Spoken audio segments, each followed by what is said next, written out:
오늘 말씀은 신명기 11장 10절에서 17절의 말씀입니다. 신명기 11장 10절에서 17절 말씀, 제가 가진 성경책으로 구약 성경 279페이지 있습니다.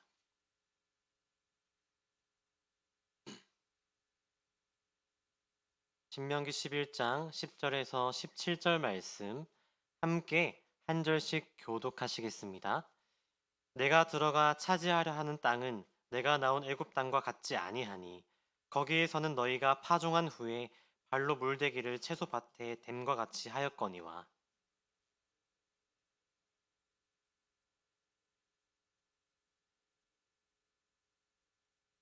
내 하나님 여호와께서 돌보아 주시는 땅이라. 연초부터 연말까지 내 하나님 여호와의 눈이 항상 그 위에 있느니라.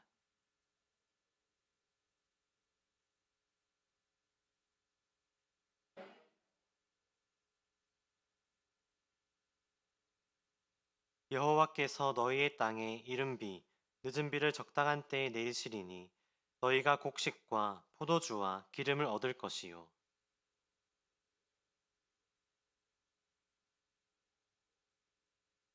너희는 스스로 삼가라. 두렵건대 마음에 미혹하여 돌이켜 다른 신들을 섬기며 그것에게 절함으로 함께 읽겠습니다. 여호와께서 너희에게 진노하사 하늘을 닫아 비를 내리지 아니하여 땅이 소산을 내지 않게 하심으로 너희가 여호와께서 주신 아름다운 땅에서 속히 멸망할까 하노라. 아멘. 할렐루야. 수요 저녁 예배 오신 여러분을 주님의 이름으로 환영합니다. 오늘의 말씀은 이른 비와 늦은 비란 제목으로 우리 함께 말씀을 나누어 보려고 합니다.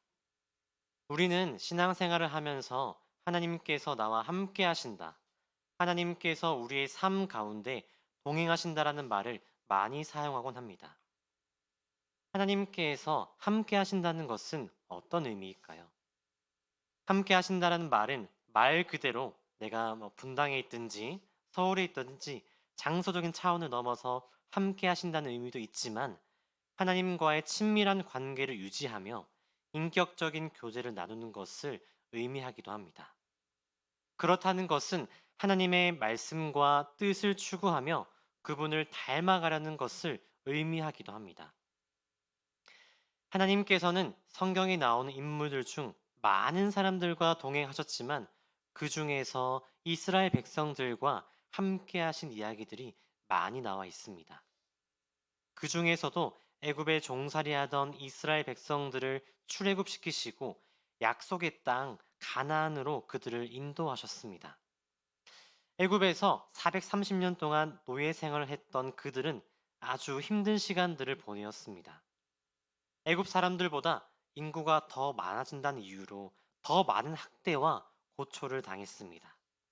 하지만 그럼에도 이스라엘 백성들의 인구가 줄어들지 않았던 이유는, 또한 그 민족이 멸망당하지 않았던 이유는 하나님께서 그들과 함께 하셨기 때문입니다.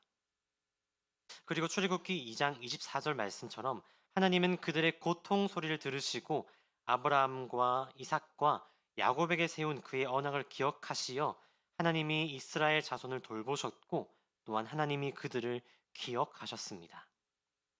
그리하여서 모세란 지도자를 통해 출애굽하고 그리고 출애굽하는 과정에서 10가지 재앙과 홍해가 갈라짐과 구름 기둥과 불 기둥, 그리고 만나와 메추라기와 같이 여러 가지 기적들을 체험하게 되었고 하나님의 도우심을 이스라엘 백성들은 직접 보고 경험하였습니다.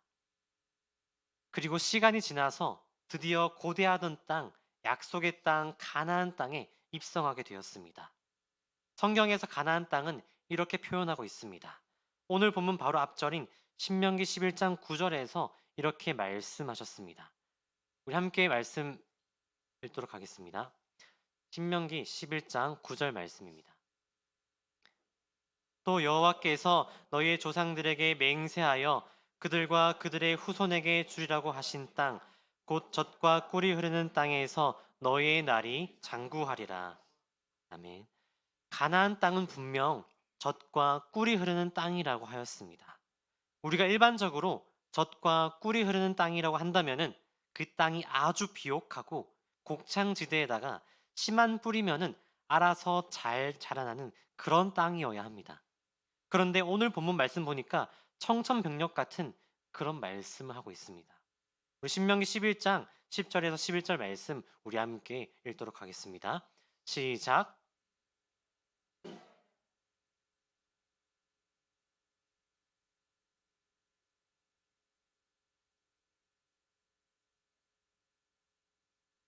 너희가 건너가서 차지할 땅은 산과 골짜기가 있어서 하늘에서 내리는 비를 흡수하는 땅이요. 이스라엘 백성들이 힘겹게 들어간 가나안 땅은 씨앗을 심기만 하면 알아서 자라나고 열매가 가득 넘치는 땅이고 드넓은 초원 위에 놓인 곡창지대도 아니고 또한 430년 동안 익숙했던 애국과 같은 땅도 아니었습니다. 가나안 땅은 산 골짜기가 있고 하늘에서 비가 내리면 땅이 비를 너무 잘 흡수해서 웅덩이가 생기거나 시냇물이 생기지 않고 지하로 물이 다 빠지는 그런 땅이었습니다. 다시 말해서 물이 오랫동안 땅에 고이지 않는 그런 땅이었습니다. 이런 땅에서 농사를 짓기란 매우 어려웠다고 합니다. 물을 제때 공급해주지 않으면 당연하겠지만 곡식들이 다 말라버리기 때문입니다. 그래서 그들은 어쩔 수 없이 물이 필요할 때 하늘을 바라볼 수밖에 없었습니다. 하늘에서 비가 내리길 기다릴 수밖에 없었습니다. 그러나 하늘에서 비가 내리면 좋지만은 비가 너무 많이 내리거나 너무 적게 와서도 아니 됩니다. 비가 적절하게 와야 했었습니다. 비가 적게 오면 당연히 물이 부족해서 곡식들이 마르겠죠. 근데 비가 많이 오면은 또 물이 많아져서 습해지고 곡식들이 다 이제 썩어버리겠죠. 그래서 하나님께서는 오늘 14절의 말씀처럼 이른 비와 늦은 비를 적당하게 내려주신다고 말씀하셨습니다. 우리 14절 말씀 함께 같이 한번 읽어보겠습니다. 우리 16절도 같이 읽겠습니다. 시작.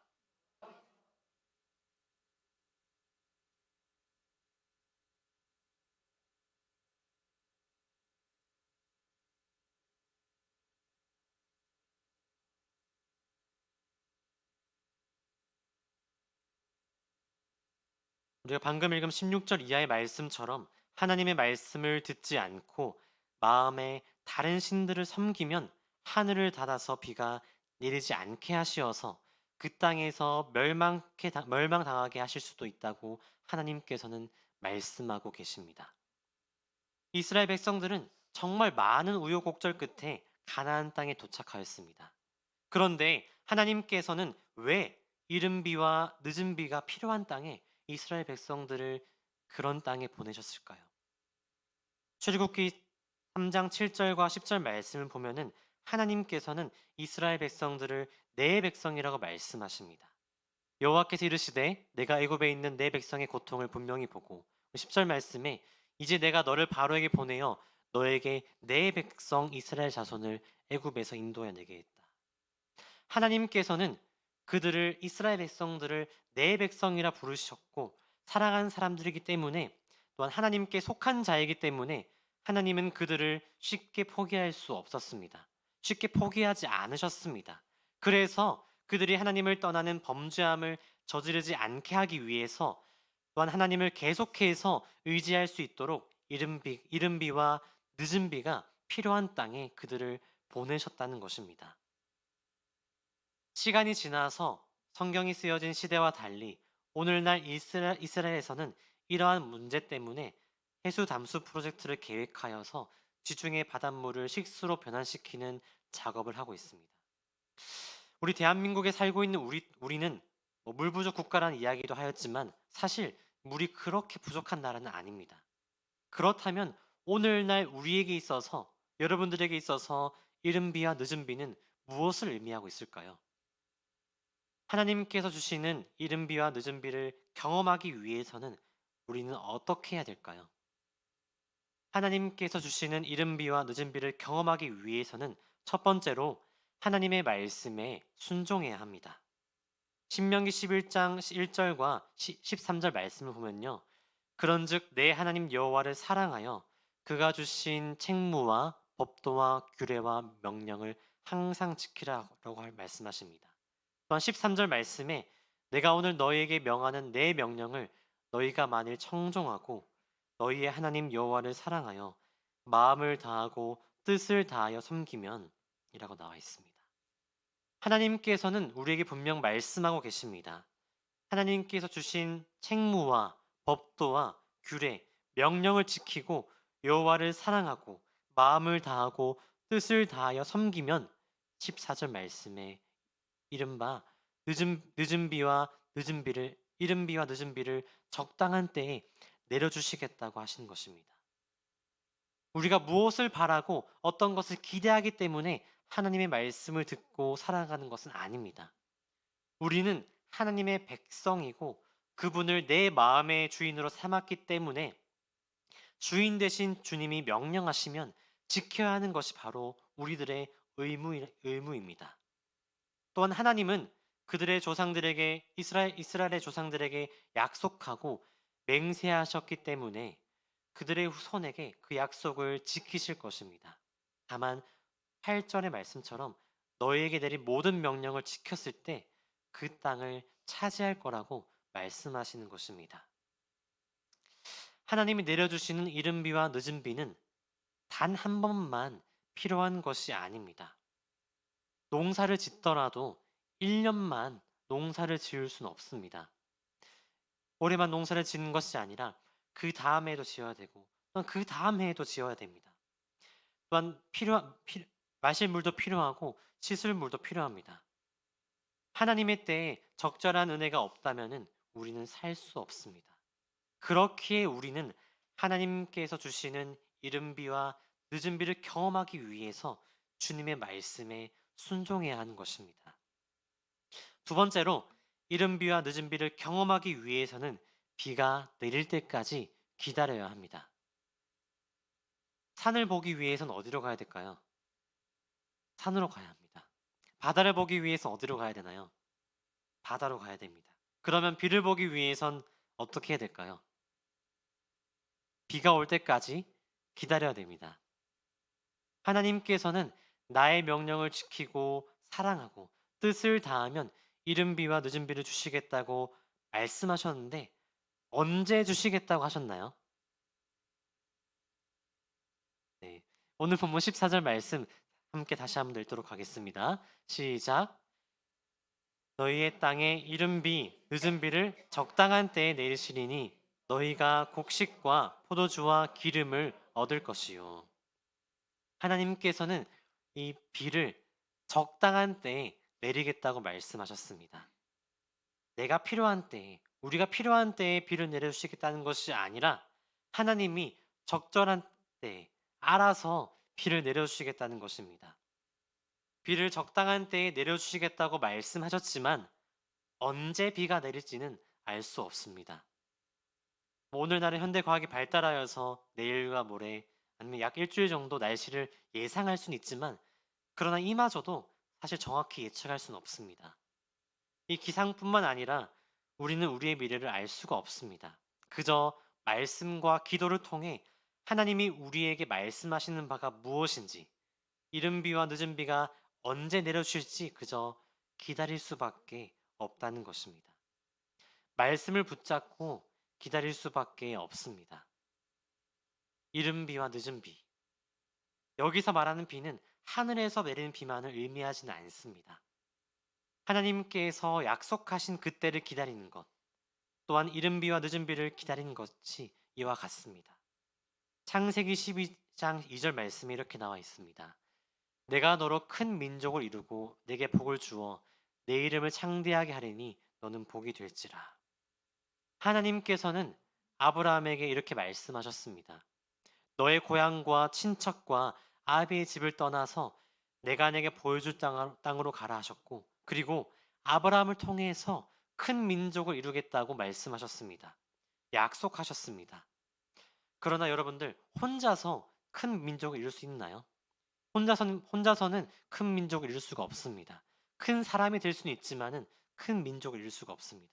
먼저 자손이 있어야 하고 그 자손이 번성해야 큰 민족을 이룰 수가 있습니다. 아브라함은 하나님의 말씀과 약속을 듣고 자손의 축복을 받았을 거라 생각했을 것입니다. 그런데 아무리 기다리고 기다려도 자녀의 소식이 없었습니다. 아브라함이 오죽 답답했으면 하나님께 이렇게 고백했습니다. 창세기 15장 2절에서 3절 말씀 우리 함께 읽도록 하겠습니다. 시작.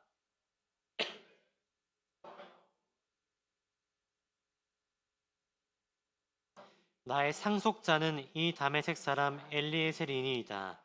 아브라함이 또 이르되 주께서 내게 씨를 주지 아니하셨으니 내 집에서 길린 자가 내 상속자가 될 것이니이다.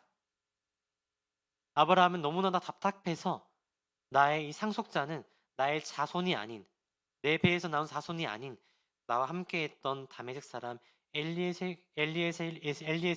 나의 상속자가 되겠습니다라고 고백하고 있습니다. 그러나 하나님은 4절 말씀에서 다메섹 사람 엘리에셀이 상속자가 아니라 내 몸에서 아브라함의 몸에서 날 자가 상속자가 될 것이라고 말씀하셨습니다.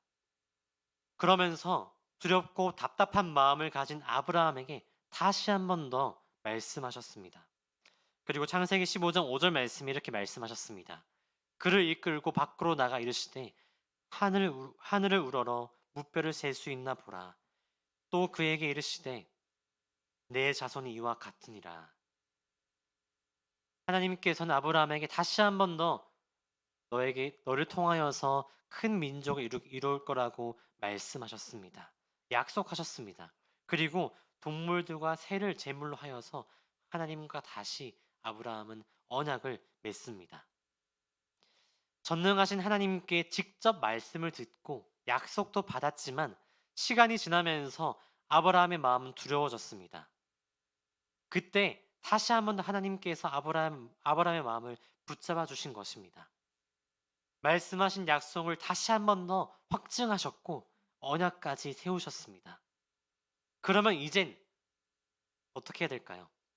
하나님께서 약속하신 자녀를 주셔야 되지 않겠습니까? 그런데 하나님은 아브라함에게 자손을 바로 주지 않으셨습니다. 시간이 지나서 아브라함과 이 사라의 마음은 점점 경박해지고 두려워졌습니다. 급한 마음이 들었습니다.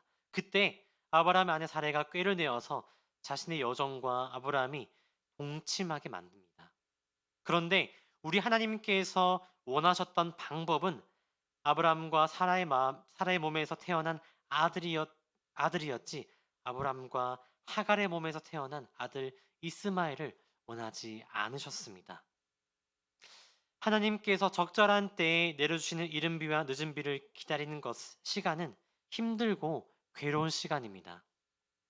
그 시간이 어느 정도로 이끌어져 갈지, 어느 때까지 갈지는 알 수 없지만 그 시간을 견디지 못해서 나의 힘으로 한다면은 이삭이 아니라 이스마엘을 낳게 된다는 것입니다.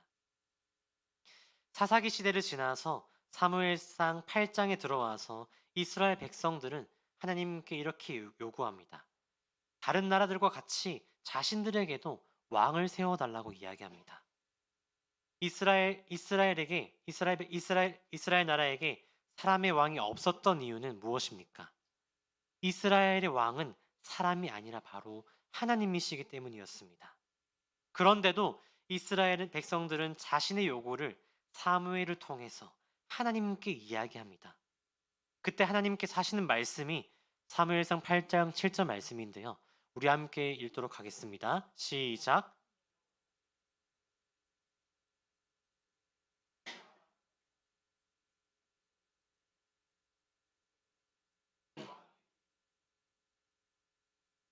백성들이 자기를 버렸다는 표현을 하시고 계십니다. 그렇지만은 사랑하는 내 백성의 말을 존중하시어서 사람의 왕을 세우게 하셨고 대신 이후에 왕의 제도에 대해서 8장 10절 이하의 말씀에 왕은 어떻게 해야 되는지에 대해서 말씀하셨습니다. 그건 알려주셨습니다. 하나님께서는 아브라함이 하갈과 동침할 때에 막지 않으셨습니다. 이스라엘 백성들이 사람의 왕을 세우고 싶다 하셨을 때 하나님께서는 막으셨나요? 막지 않으셨습니다. 마찬가지로 하나님께서는 우리의 선택을 존중해 주시지만 우리의 급한 선택이 하나님의 뜻과는 다를 수 있다는 점을 우리는 기억해야 합니다.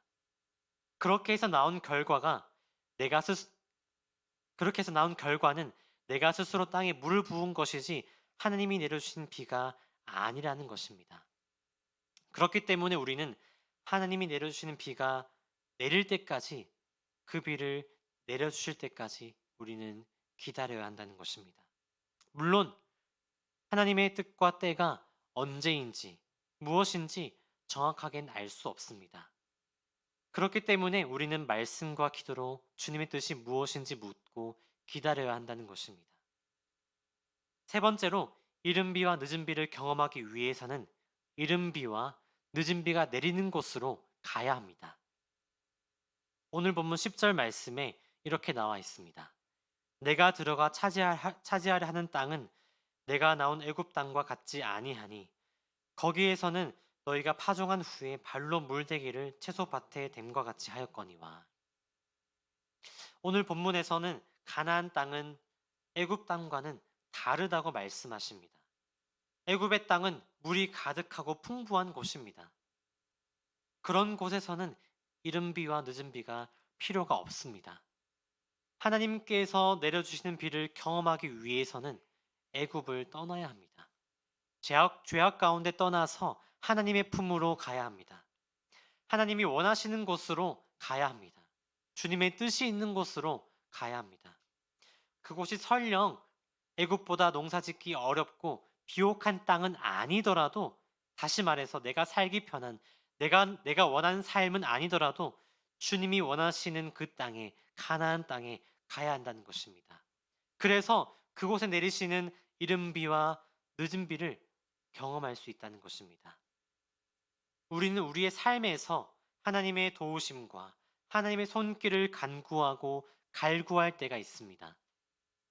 사실 우리 내면 깊은 곳에서는 도우심과 하나님의 그 손길로 인하여서 내 삶이 풍족해지거나 어려움이 없기를 바라는 마음이 있습니다. 사람이라면은 그런 마음을 가진다는 것은 당연한 일입니다. 이상한 것이 아닙니다. 그러나 하나님의 은혜를 경험하기 위해서는 어디로 가야 합니까? 주님이 말씀하신 땅, 이른 비와 늦은 비가 내리는 땅, 가나안 땅으로 가야 한다는 것입니다. 출애굽한 이스라엘 백성들은 이른 비와 늦은 비 이전에 먼저 하나님의 은혜와 긍휼을 경험했던 적이 있습니다.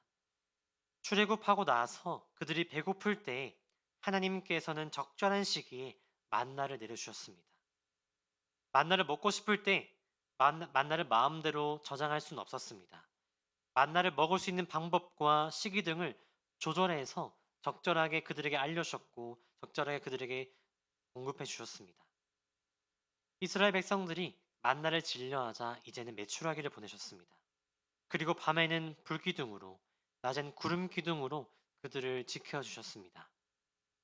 여러분, 이스라엘 백성들이 경험한 만나와 메추라기, 하나님께서 공급해 주시고 이끌어 주시는 불기둥과 구름 기둥을 경험하고 싶지 않으십니까? 이것들을 경험하기 위해 가야 하는 곳이 있습니다. 바로 광야입니다. 하나님의 은혜를 경험하기 위해서는 그것을 주시는 곳으로 가야 합니다. 가나안 땅으로 가는 것, 광야로 나아가야 합니다. 하나님의 은혜를 경험하는 것은 자체가 사실 두렵고 고통 가운데 걸어가는 것일 수도 있습니다. 하나님의 은혜는 항상 행복한 일만 있는 것은 아닐 수도 있습니다.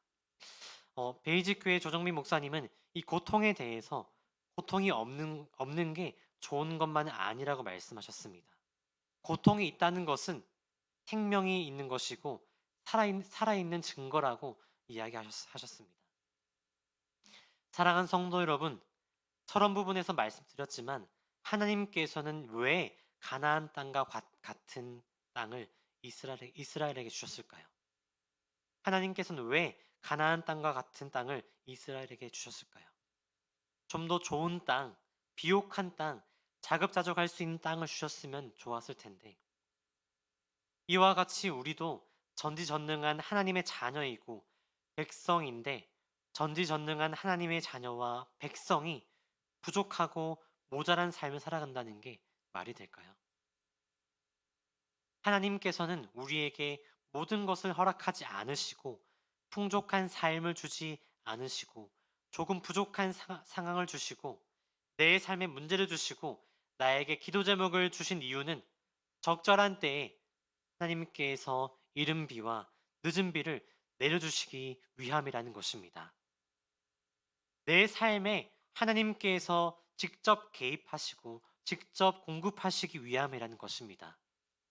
그리하여서 우리가 하나님을 멀리하지 않고 하나님을 의지하고 내 삶의 주인이 여호와 하나님이신 것을 고백하며 그렇게 살아가기 위함이라는 것입니다.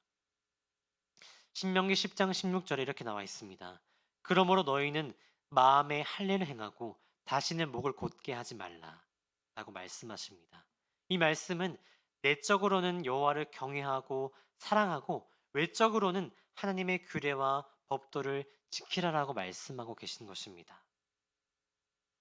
우리가 원하는 대로 삶은 흘러가지 않지만 하나님이 여러분의 삶을 주관하시고 있음을 믿으시길 바랍니다.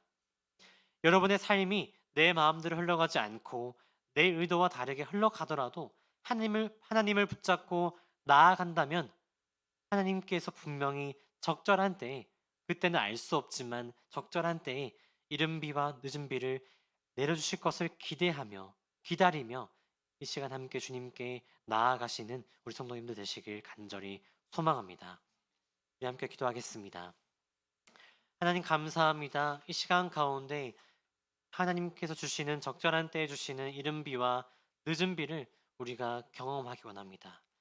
하나님, 우리가 그 비를 경험하기 위해선 하나님의 말씀에 순종해야 되고 하나님 앞에 나아가야 되고 이른 비와 늦은 비가 내리는 곳으로 가야 합니다. 하나님, 우리가 그 하나님의 뜻을 알 수 없지만은 하나님께서 분명히 함께 하신다고 하셨사오니 그 때가 어떤 때인지 모르겠지만 우리가 기다리고 기다리며 하나님께서 주시는 그 이른 비와 늦은 비를 경험할 수 있는 체험할 수 있는 우리 성도님은 될 수 있도록 주님 인도하여 주시옵소서. 예수님의 이름으로 기도드립니다. 아멘.